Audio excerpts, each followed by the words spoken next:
नमस्कार, India daily live देख रहे हैं आप और मैं हूं आपके साथ Shivam Dubey. India daily live के बेहद खास bulletin Uttar Pradesh daily live में आप सबका बहुत बहुत स्वागत। बुलेटिन की शुरुआत करेंगे और रुक करेंगे पहली खबर की। और पहली खबर रायबरेली से है, जहां एक हैरान करने वाली और लापरवाही भरी खबर सामने आई, जहां एक लोको पायलट ने सिगरेट लेने के लिए, जी हां, सिगरेट तंबाकू लेने के लिए मालगाड़ी को बीच रास्ते में ही रोक दिया। मतलब जानकारी के मुताबिक यह मालगाड़ी एनटीपीसी से कोयला उतारकर वापस आ रही थी। रास्ते में ऊंचाहार कोतवाली क्षेत्र की मलकान क्रॉसिंग पर ट्रेन को अचानक रोक दिया गया, जिससे करीब 10 मिनट तक क्रॉसिंग बंद रही और इस दौरान सड़क के दोनों ओर वाहनों की लंबी कतार लग गई और लोगों को काफी परेशानियों का सामना करना पड़ा। बताया जा रहा है कि लोको पायलट नीचे उतरकर सिगरेट लेने चला गया। यह घटना 17 दिसंबर की बताई जा रही है। मामले का वीडियो या सूचना सामने आने के बाद रेलवे प्रशासन हरकत में आया और पूरे मामले की जांच शुरू कर दी। रेलवे अधिकारियों का यह कहना है कि जांच के बाद दोषी पाए जाने वाले संबंधित लोको पायलट के खिलाफ सख्त कार्रवाई की जाएगी। फिलहाल यह मामला रेलवे की कार्यशैली पर गंभीर सवाल खड़ा कर रहा है।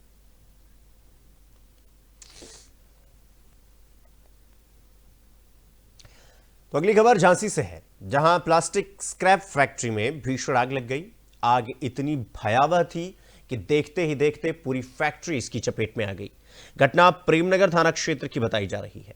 आग लगते ही इलाके में अफरा तफरी मच गई और आसमान से काले धुएं का गुबार छा गया। सूचना मिलते ही दमकल विभाग की टीम मौके पर पहुंची और आग बुझाने का काम शुरू किया। आग पर काबू करने के लिए या पाने के लिए करीब 2 दर्जन से ज्यादा दमकल की गाड़ियों को मौके पर तक पहुंचाया गया। शुरुआती जानकारी के मुताबिक आग में फैक्ट्री में रखा लाखों रुपए का जो प्लास्टिक स्क्रैप था वो जलकर खाक हो गया।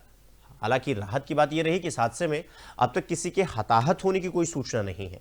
फिलहाल दमकल कर्मी आग बुझाने में जुटे और आग लगने के कारण की जांच की जा रही है। यानी कि ये जो दृश्य आप इस वक्त आपके टीवी स्क्रीन पर देख रहे हैं, इसे देखने के बाद आपके बाकायदा अंदाजा लगा सकते हैं कि आग कितनी भयावह थी।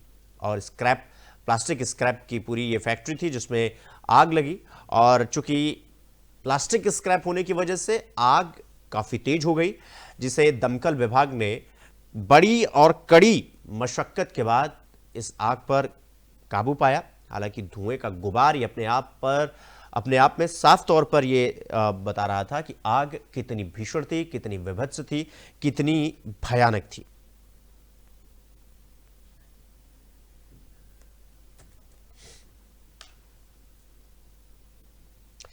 तो रायबरेली से जमीनी विवाद को लेकर हिंसा की खबर सामने आई, जहां मामूली कहासुनी के बाद विवाद इतना बढ़ गया कि 2 पक्षों के बीच जमकर मारपीट शुरू हो गई। मामला जगतपुर थाना क्षेत्र के उड़वा गांव का बताया जा रहा है। जानकारी के मुताबिक जमीन के बंटवारे और कब्जे को लेकर दोनों पक्ष आमने सामने आ गए। देखते ही देखते ये पूरा जो आप लड़ाई झगड़ा देख रहे हैं, ये गाली गलौज के बाद लाठी डंडे चल गए, पत्थरबाजी कर दी गई और इन हिंसक झड़प में महिलाओं समेत 2 लोग घायल हो गए, जिन्हें इलाज के लिए अस्पताल में भर्ती करवाया गया। घटना की सूचना मिलते ही मौके पर पुलिस पहुंची और हालात को काबू में किया। पुलिस ने घायलों को इलाज के लिए भेजते हुए मामले की जांच शुरू कर दी। हालांकि गांव में तनाव को देखते हुए पुलिस बल को भी तैनात कर दिया गया है। फिलहाल पुलिस दोनों पक्षों से पूछताछ कर रही है और तहरीर के आधार पर आगे की कानूनी कार्रवाई भी की जा रही है।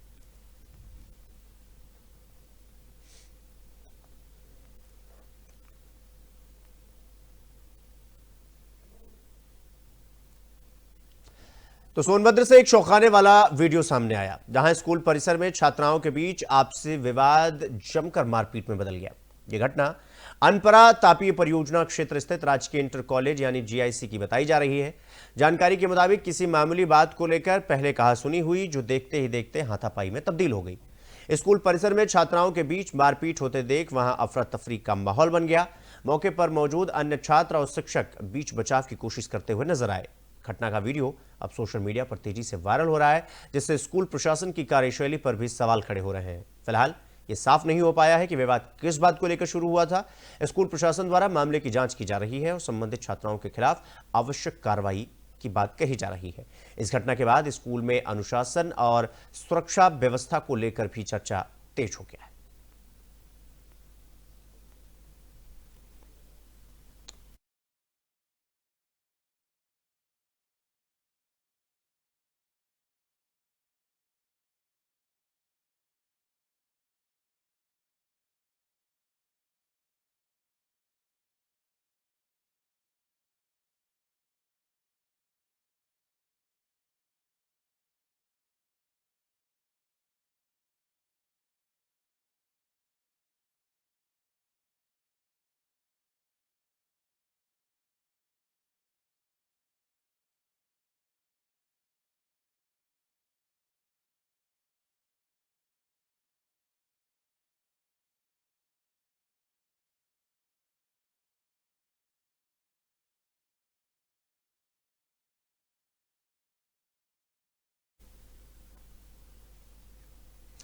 रुक करेंगे अगली खबर की ओर। अगली खबर सीतापुर से है, जहां चोरी की बड़ी वारदात सामने आई है। दरअसल चोरों ने एक साथ कई जगहों को निशाना बनाया।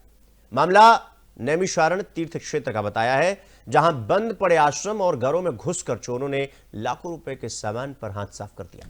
जानकारी के मुताबिक एक बंद आश्रम से करीब 4 लाख रुपए का सामान चोरी किया गया, जिसमें चांदी के सिक्के, तांबे के बर्तन और अन्य कीमती सामान शामिल है। और इसके अलावा आसपास के बंद पड़े घरों से भी नकदी और कीमती सामान चोरी होने की बात सामने आई। सुबह जब लोगों को घटना की जानकारी हुई तो इलाके में हड़कंप मच गया। सूचना मिलने पर पुलिस मौके पर पहुंची और जांच शुरू कर दी। पुलिस ने घटनास्थल का मुआयना किया और आसपास के लोगों से पूछताछ की जा रही है। फिलहाल चोरों का कोई सुराग नहीं लग सका है और पुलिस पूरे मामले की गंभीरता से जांच कर रही है।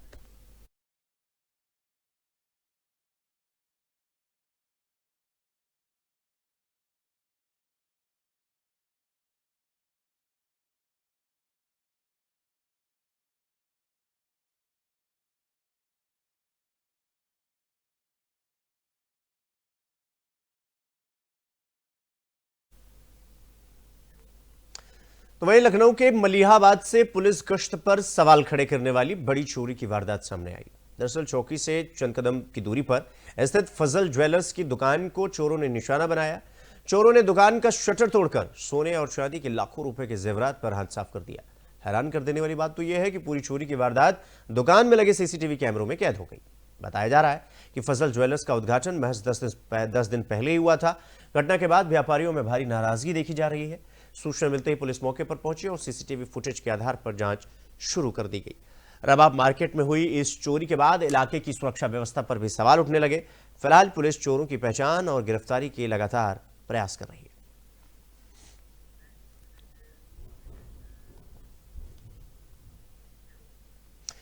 तो वहीं नोएडा में राइडर म्यूजिकल फेस्टिवल का आयोजन किया गया, जिसमें बाइक राइडर्स में खासा उत्साह देखने को मिला। कार्यक्रम का आयोजन पुलिस कमिश्नर कार्यालय परिसर में किया गया, जहां नोएडा की पुलिस कमिश्नर लक्ष्मी सिंह ने बाइक राइडर रैली को हरी झंडी दिखाकर रवाना किया। इस मौके पर ज्वाइंट पुलिस कमिश्नर और डीसीपी ट्रैफिक समेत कई वरिष्ठ पुलिस अधिकारी भी मौजूद रहे। राइडर रैली सेक्टर 108 से शुरू होकर सेक्टर 116 तक निकाली गई। रैली का उद्देश्य सड़क सुरक्षा के प्रति जागरूकता बढ़ाना और युवाओं को ट्रैफिक नियमों के लिए प्रेरित करना या पालन करने के लिए प्रेरित करना बताया गया। कार्यक्रम के दौरान म्यूजिक और राइडिंग के जरिए सकारात्मक संदेश देने की कोशिश की गई। आयोजन में बड़ी संख्या में बाइक राइडर्स ने हिस्सा लिया और पूरे जोश के साथ रैली में शामिल हुए।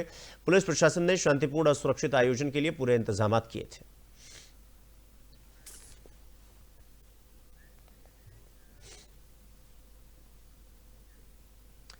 वहीं हमीरपुर से सनसनीखेज मामला सामने आया। दरअसल प्रेमिका के घर के बाहर ही एक युवक ने जहरीला पदार्थ खाकर अपनी जीवन लीला समाप्त कर ली। यह घटना सुमेरपुर थाना क्षेत्र के गुरगुज इलाके की बताई जा रही है। मृतक के परिजनों का यह आरोप है कि युवक को जहर पिलाकर उसकी हत्या कर दी गई। मृतक के मामा ने प्रेमिका और उसके मौसी पर गंभीर आरोप लगाते हुए कहा कि दोनों ने मिलकर युवक को जहरीला पदार्थ पिलाया, जिससे उसकी मौत हो गई। घटना के बाद इलाके में हड़कंप मच गया। सूचना मिलने पर पुलिस मौके पर पहुंची और शव को कब्जे में लेकर पोस्टमार्टम के लिए भेज दिया। पुलिस का कहना है कि मामले की हर पहलू से जांच की जा रही है। परिजनों के आरोपों के आधार पर जांच आगे बढ़ाई जा रही है और पोस्टमार्टम रिपोर्ट आने के बाद आगे की कार्रवाई की जाएगी। फिलहाल पुलिस पूरे मामले की गहनता से जांच पड़ताल कर रही है।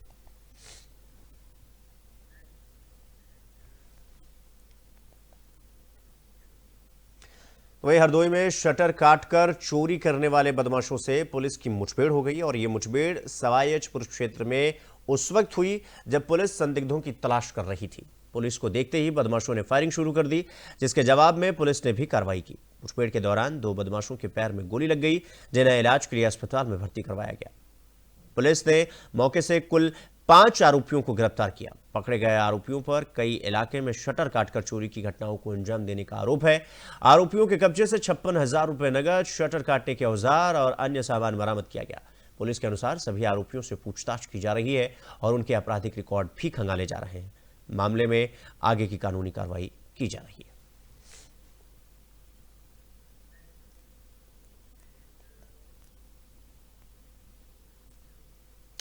तो अगली खबर मऊ से है, जहां एक बड़ा सड़क हादसा देखने को मिला। दरअसल ओवरब्रिज से एक अनियंत्रित ट्रक नीचे गिर गया।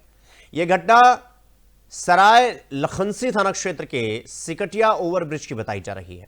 बताया तो यह भी जा रहा है कि ट्रक तेज रफ्तार में था और अचानक नियंत्रण बिगड़ने से सीधे ओवरब्रिज से नीचे जा गिरा। हादसा इतना भीषण था कि ट्रक के कई टुकड़े हो गए। गनीमत यह रही कि इस हादसे में ट्रक चालक की जान तो बच गई, मतलब वो बाल बाल तो बच गया। हादसे के बाद मौके पर अफरा तफरी मच गई और आसपास के लोग घटनास्थल पर जुट गए। सूचना मिलने पर पुलिस मौके पर पहुंची और राहत कार्य बचाव कार्य यानी शुरू किया। पुलिस ने क्षतिग्रस्त ट्रक को हटवाकर यातायात को सुचारू करवाया। फिलहाल हादसे के कारणों की जांच की जा रही है।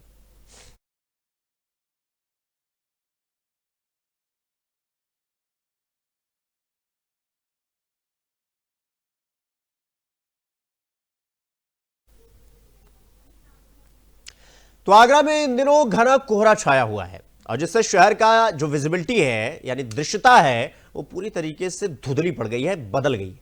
ताज व्यू पॉइंट यानी एरिया से ली गई तस्वीर में ताजमहल कोहरे की मोटी परत के पीछे लगभग दिखाई नहीं दे रहा है। कोहरे के कारण दृश्यता यानी विजिबिलिटी में भारी कमी आई और आगरा के प्रसिद्ध स्थलों का प्राकृतिक दृश्य प्रभावित हो रहा है। मौसम विभाग के अनुसार कोहरा अगले कुछ दिनों तक जारी रहने की संभावना है, जिससे सड़क और रेल यातायात पर भी असर पड़ सकता है। अधिकारियों ने वाहन चालकों और पर्यटकों को अतिरिक्त सतर्क रहने की सलाह दी है। ताजमहल और आसपास के स्थलों पर आने वाले पर्यटकों मौसम और दृश्यता को देखते हुए अपनी यात्रा की योजना बनाने की बात मौसम विभाग ने यात्रियों से की है।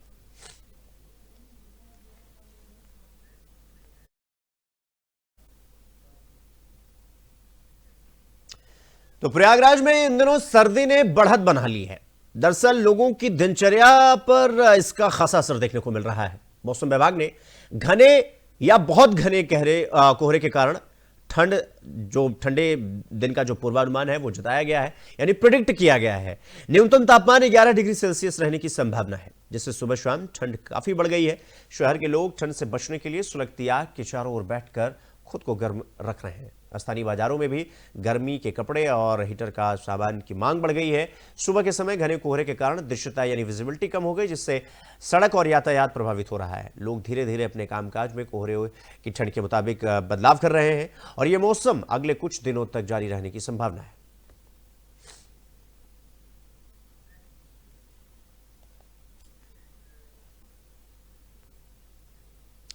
तो वहीं गोंडा के कटरा बाजार के पहाड़ापुर इलाके से चोरी की घटना सामने आई, जहां राधा कृष्ण मंदिर से 2 प्राचीन मूर्तियां चोरी हो गई। जानकारी के मुताबिक बाइक से आए 2 लोगों ने मौका पाकर मूर्तियों को उठाया और फिर वहां से रफू चक्कर हो गए। चोरी की गई मूर्तियां लगभग 125 साल पुरानी बताई जा रही हैं, जिन्हें स्थानीय लोगों को मंदिर प्रशासन के लिए बहुत कीमती माना जा रहा है। मतलब स्थानीय लोगों का कहना है कि मूर्ति बहुत कीमती थी। घटना की सूचना मिलते ही पुलिस मौके पर पहुंची और चोरों की तलाश शुरू कर दी गई। पुलिस ने आसपास के सीसीटीवी कैमरों की मदद ली, उन्हें खंगालने की कोशिश की। मंदिर प्रशासन और स्थानीय लोगों ने भी पुलिस के साथ मिलकर चोरों को पकड़ने में पूरा सहयोग किया। फिलहाल पुलिस पूरे मामले की बेहद ही संगीनता से, गहनता से जांच कर रही है।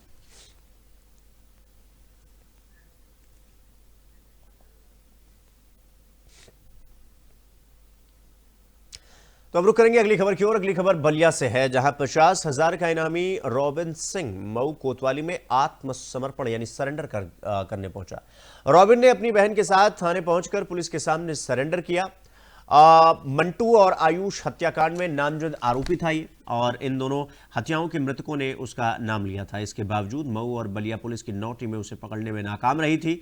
अब रॉबिन के सरेंडर करने के बाद पुलिस मामले की जांच में तेजी आई है और उसके पूरे घटनाक्रम के बारे में पूछताछ की जाएगी। पुलिस ने कहा कि रॉबिन को अदालत में पेश करने की तैयारी की जा रही है और आगे की कानूनी कार्रवाई शुरू की जाएगी।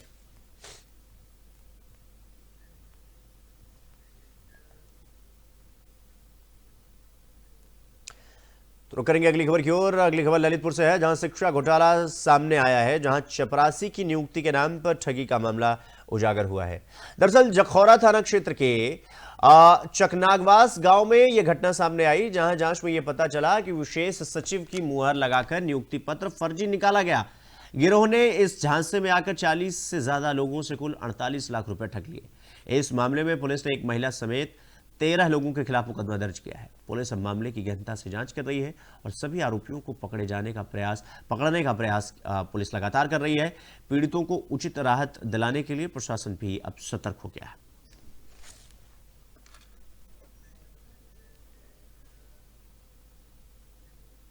तो इसी खबर के साथ बुलेटिन में फिलहाल इतना ही, लेकिन देश और दुनिया की तमाम बड़ी खबरों को देखने के लिए देखते रहिए इंडिया डेली लाइव। नमस्कार।